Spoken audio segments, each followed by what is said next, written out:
Hello, children. A warm greetings from Don Bosco Central School, Manjeshwar. Today we are going to learn another new chapter. Before that, मैं आपको एक हिंदी कहानी सुनाता हूँ. Are you ready to listen? Okay, let's start. माँ की प्यारी सी. चेतन एक अच्छा लड़का था और अच्छे घर में रहता था. चेतन अपनी माँ की हर बातें को मानता था और माँ से बहुत प्यार करता था. चेतन की माँ अच्छे अच्छे पकवान बनाती थी. चेतन को पकवान खाना बहुत पसंद था. एक दिन चेतन की माँ ने बहुत सारा कुकीज़ बनाकर एक जार के अंदर रख दिया और बाज़ार चली गई. बाज़ार चले जाने के पहले चेतन से माँ ने कहा, तुम अपने गृह होमवर्क पूरी करो, जल्दी से लिखकर, उसके बाद तुझे वो कुकीज़ खा सकते हो. चेतन ने जल्दी से होमवर्क ख़त्म किया और कुकीज़ खाने के लिए अंदर चला गया. कुकीज़ लेने के लिए एक स्टूल के ऊपर चढ़कर उस जार के अंदर अपने हाथ डाल दिया और ढेर सारा कुकीज़ उसने हाथ से निकाला और वहाँ से जार से बाहर हाथ नहीं निकल पाता था. उसने बहुत समय तक उसने ट्राई किया बाहर लाने के लिए, परंतु उसका हाथ बाहर नहीं आया.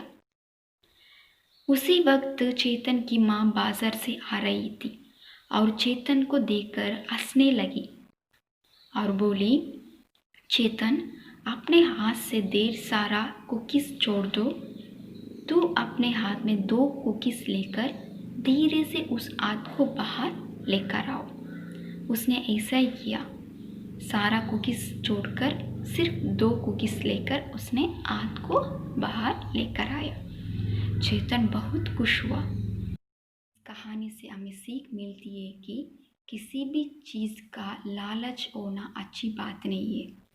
किसी चीज़ का कितना लेना है, जितना ही लेना चाहिए, ज़रूरत के ज़्यादा नहीं लेना चाहिए.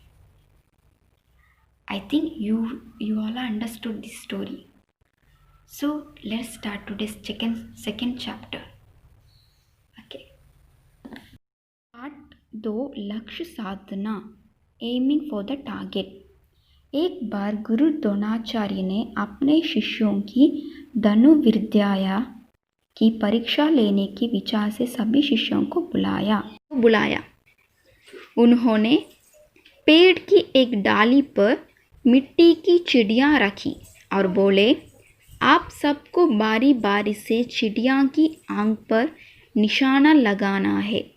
जो भी लक्ष्य पर निशाना लगाने में सफल होगा उसे विजयी घोषित किया जाएगा. लक्ष्य पर निशाना लगाने से पहले गुरु द्रोणाचार्य ने एक एक करके सभी राजकुमारों से पूछा, लक्ष्य की ओर देखने पर आप सबको क्या दिखाई दे रहा है? युधिष्ठिर ने कहा, मुझे आप, मेरे भाई, पेड़ और उस पर रखी चिड़िया दिखाई दे रही है. क्रोधित होकर गुरु द्रोणाचार्य ने दुर्योधन से पूछा, क्या तुम पेड़ पर रखी चिड़िया देख रहे हो?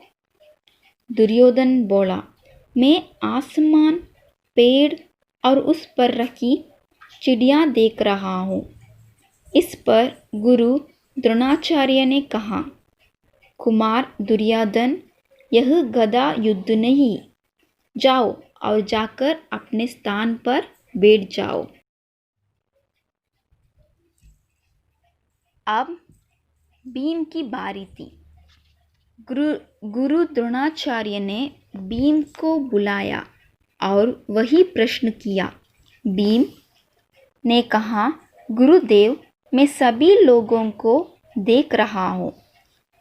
गुरु द्रोणाचार्य बोले, भीम, निशाना लगाना तुम्हारा काम नहीं.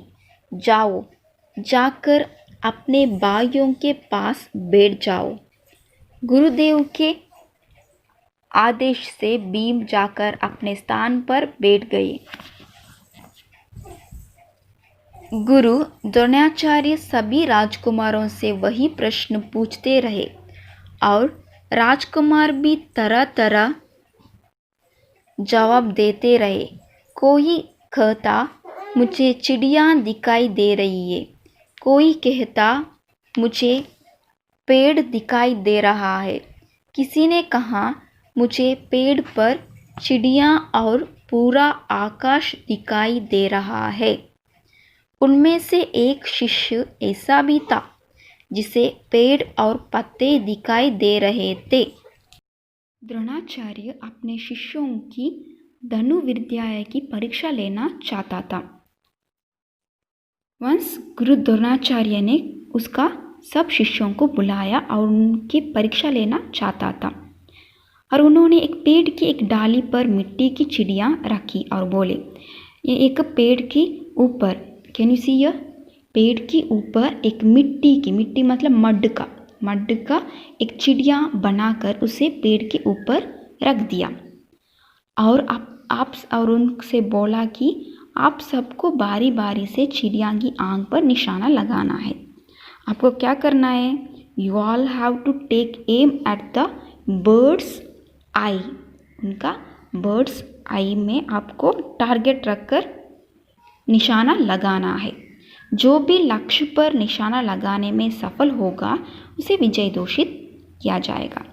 जो उस बर्ड का आंख पर आई पर निशान लगाएगा उसे क्या मिलेगा, विजय घोषित करेगा, इज अ विन, उसे विजय घोषित कर दिया जाएगा। लक्ष्य पर निशाना लगाने से पहले गुरु द्रोणाचार्य ने एक एक करके सभी राजकुमार को बोला। वो पहले करने से पहले इस द्रोणाचार्य ने सभी उनके शिष्यों को वहाँ बुलाया और उनसे पूछा, लक्ष्य की ओर देखते आपको क्या, और देखने पर आपको क्या दिखाई दे रहा है? What can you see on looking at the target? सो युधिष्ठिर ने कहा, मुझे आप मेरे भाई, पेड़ और उस पर रखी चिड़ियाँ दिखाई दे रही, मुझे ये सब दिखाई दे रहा है। I can C you my brother and the bird put on the tree.